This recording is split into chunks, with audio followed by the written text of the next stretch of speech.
Hi everyone, thanks for visiting my channel. If you're new here, welcome. I'm Carol, the Thrifty Chic Housewife. If you enjoy the content that you find here while you're visiting, consider subscribing, like and share my videos, and follow me on social media. I've left all the links in the description box for you below. So today, as you can tell from the title, we're going to be talking pizza. And in particular, we are going to be talking about crispy pan pizza. It's so good.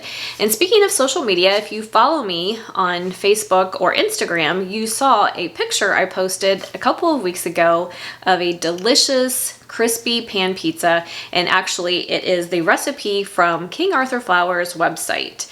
I get their emails, and when I came across this recipe, I just had to try it. It just looks so good.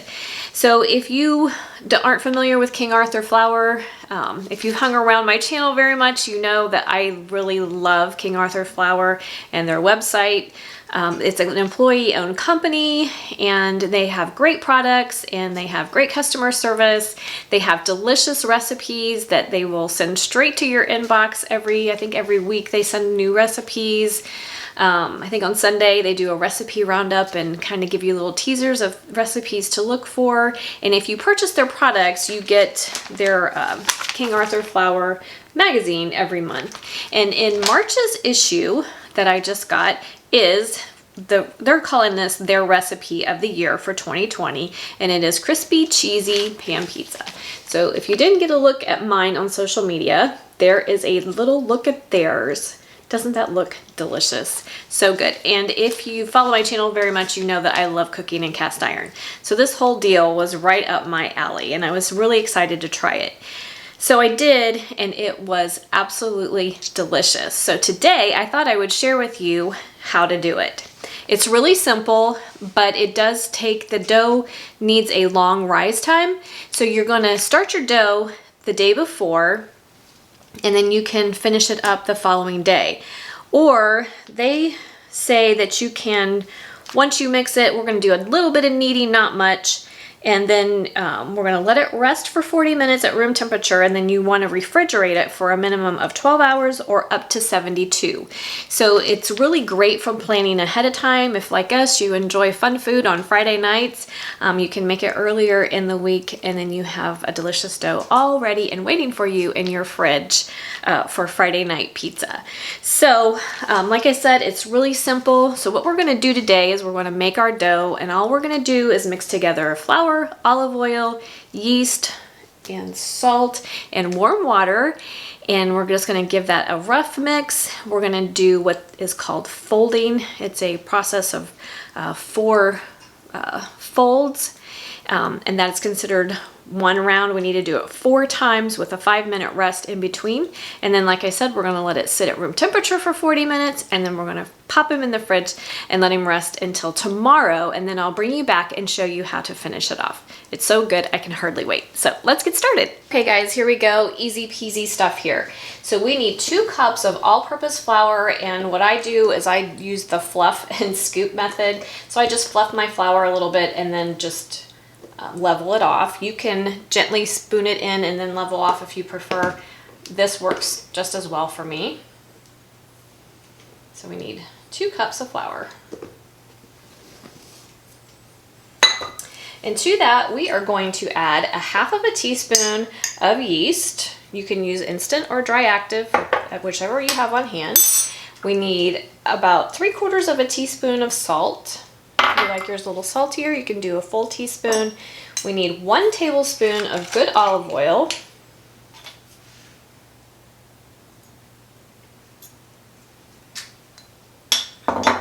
And then we need 3/4 cup of lukewarm water. We're just going to put all that in our bowl. I'm going to mix mine with my Danish whisk. If you don't have one of these and you enjoy baking bread, I encourage you to get one. It's great for mixing breads by hand, bread dough by hand. It's also great for mixing quick breads like banana bread. So we just want a shaggy dough here. So we're just going to get everything to come together.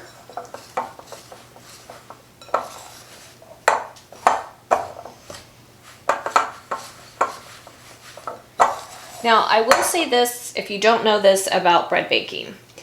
The amount of water that you need can vary, The recipe calls for 3/4 of a cup, but it's winter time here in Ohio and it's pretty dry. So if you find that once you start mixing, if your dough is still dry, just go ahead and add another tablespoon or so of water. I'm gonna need a little bit more.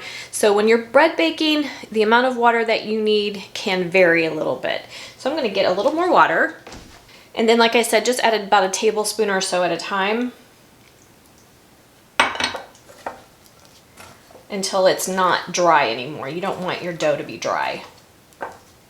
And we're just looking for a shaggy dough here. It looks like I need about 2 tablespoons extra. And vice versa with bread dough. If it's the summer months and it's really humid in your kitchen, you may need less water. So we just want everything to come together, and then we're just gonna bring it together into a ball. I'm gonna clean the edges of my bowl.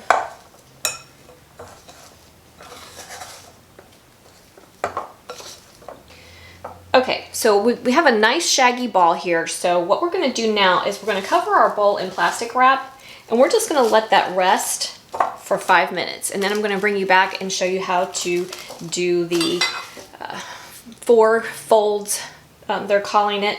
So I'll bring you back in 5 minutes. Okay guys, we are back. We've let our dough rest for 5 minutes. So now we're ready to do our 4 stretches. And 4 stretches is considered 1 fold. And this is done in place of kneading. So what you're gonna do is you're gonna reach your hand in. You could also use a scraper if you have one. I just use my hand. Reach in, grab the bottom of your dough, and you're gonna stretch it up and fold it over. And then we're going to turn our bowl 90 degrees. And again, you're gonna stretch or put your hand into the bottom, stretch it up and fold it over. And then we're gonna turn it another 90 degrees, stretch it up and fold it over. And then one last time, go in, stretch it up and fold it over. Then we're going to cover the bowl, wait 5 minutes, and we're going to repeat that same process. And we're gonna do it 3 more times.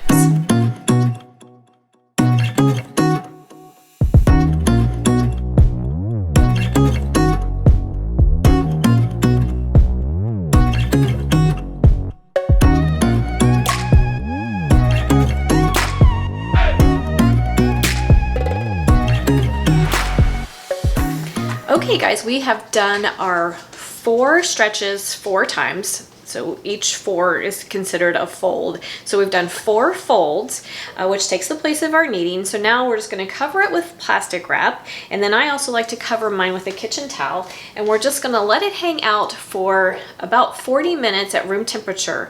And then their instructions are to put it in the fridge for a minimum of 12, but up to 72 hours. So I'm gonna finish ours off tomorrow. So tomorrow, when I bring you back, we are going to take it out of the fridge, and then we are going to punch it down and spread it out into our cast iron skillet. If you don't have a cast iron skillet, you can use a cake pan or some kind of baking dish, something that you think will make it crispy on the bottom. Probably aluminum would work better, or a metal baking dish would probably give you a crispier crust than glass. So, but cast iron really, you guys, is the ultimate. So if you have a cast iron skillet, I highly encourage you to use it here. So we'll punch it down into our cast iron skillet, and then we're gonna let it raise again for 2 hours at room temperature. So the following day, you're gonna wanna start the process about 3 hours before you're ready to eat. So have a good evening, and I will bring you back tomorrow to finish off our delicious pizza. Hi everyone, we are back. Our dough has had a nice long rest in the fridge, hopefully at least 12 hours. Mine has been about 48 hours, but you can go up to 72. So now we're ready to punch it down and spread it out into our pan. Now I've let mine sit out for about 10 minutes or so. I think it makes it easier to spread as opposed to just straight out of the fridge. So I would recommend doing that. King Arthur's recipe does say that if it's hard to spread it first, let it sit 15 minutes and then try again. So I just eliminated the what if and just went ahead and let it sit out for about 10 minutes or so. So we're ready to put it in our pan. I'm going to be using my trusty cast iron skillet. You want to use something that is about 9 inches in diameter. Per their instructions to get that nice thick crust, and I highly recommend cast iron if you have it. So what we're going to do is we're going to take about a tablespoon of olive oil and put it into the bottom of our pan. And then we're just going to swirl that around. Make sure that it evenly coats the pan. That's going to help us get that nice crispy crust we're looking for. And then we're going to take our dough and we're going to punch it down. Even after 10 minutes, mine is still pretty cold. So punch it down and put it into our pan. We spread out our dough, and you want to do it King Arthur says to do a dimpling process, which is just tapping your fingers to spread it. And as you can tell, it's spreading fairly easily for me now. So we want to spread it to the edges. Make sure it's kind of even. You don't want a ton of dough on one side and not enough on the other. So actually that looks pretty good. So we're going to go ahead and cover it, and I'm just using the plastic wrap that I used before while it was in the refrigerator. I'm going to cover it, and then I also use a clean kitchen towel.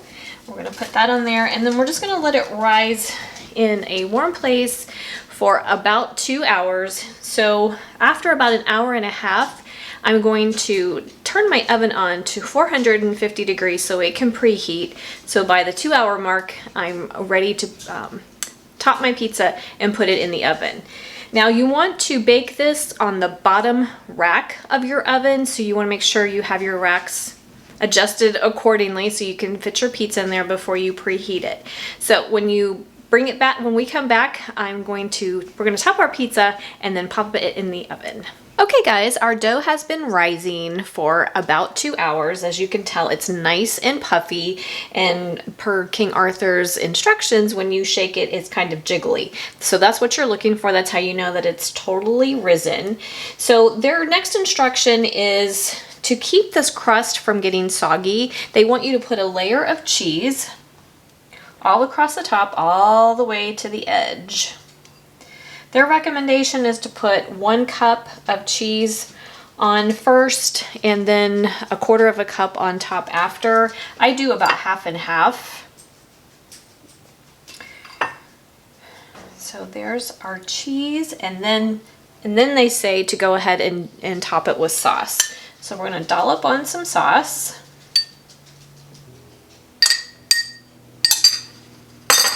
And then I'm going to top mine with pepperoni, but you can use whatever toppings that you like. The picture I shared on Instagram was an everything pizza, but tonight we're just kind of in the mood for pepperoni. And then we're going to top it with some more cheese.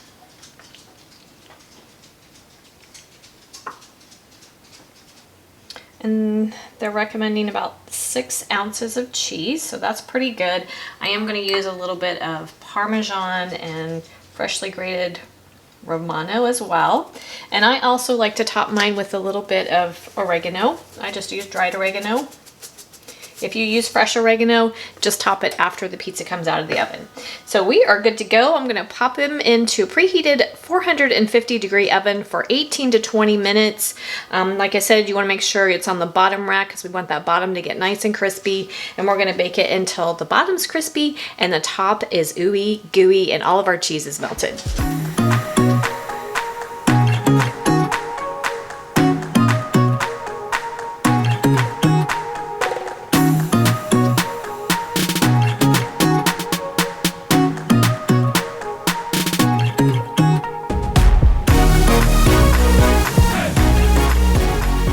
Okay guys, we are all done. Isn't that a beauty? That beautiful, melty, ooey gooey cheese all cooked up to a nice crispy golden brown around the edges, and the crust is just perfect. So I'm gonna give you a little bit of a close-up of a slice.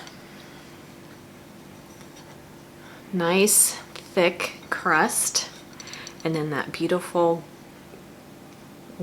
golden brown edge, but that's what we love, right? So good. So let's give it a taste.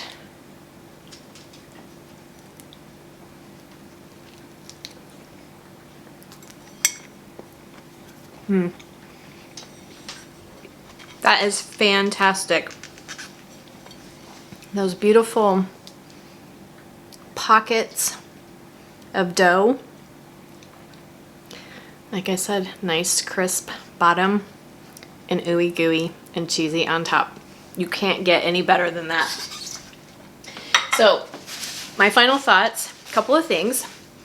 I highly recommend the cast iron. I know King Arthur says that you can use a cake pan, a metal cake pan, square or round, either one will work. And I'm sure it's great, but the cast iron is just divine. So if you have a cast iron skillet, that's the thing to use. If you don't have one, this is the perfect excuse to get one. They're not expensive. I like the Lodge cast iron. They come pre-seasoned. They last forever if you take care of them, and the care of them is not hard. I have a video on it, and you can see there how easy it is to do if you are a little bit skeptical and aren't used to cast iron. But cast iron is fantastic, and it'll last a lifetime, and you can pass it down to someone else in your family. So anyway, cast iron. The other thing that I found, especially when I made this the first time, and King Arthur does note this in their recipe notes, they do say to stick to their amounts of toppings. So the first time I made this, I kind of we like a lot of toppings on our pizza, especially cheese. So I had a really difficult time of getting the top of it really done, the crust part. The top, even though it was nice and golden brown, the cheese had browned. The top of the crust, where the cheese sits before you put the sauce and everything else on, it was still a little bit what I thought doughy when we ate it.